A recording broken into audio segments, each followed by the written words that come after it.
तर मित्रांनो, आज आपण आलो होतो या कोकणामध्ये. तर पहा, सुंदर असे हे भात खाचरं आणि या भात खाचराच्या वरती या सुंदर अशा डोंगर रांगा.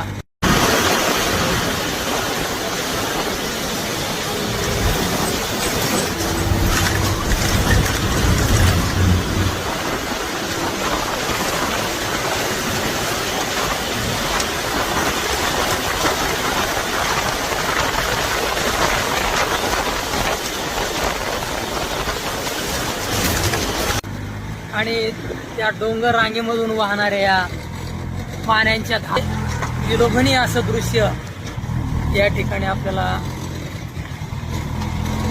या कोकणाच्या या सफरीमध्ये आपल्याला या ठिकाणी अनुभवायला मिळतंय.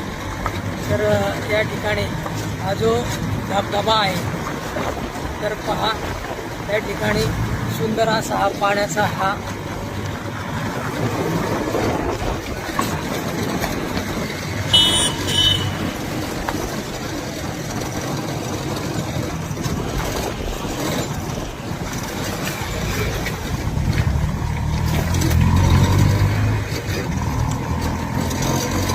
उंच डोंगरावरून वाहणारा हा धबधबा या ठिकाणी अगदी सगळ्यांचं लक्ष वेधून घेतोय.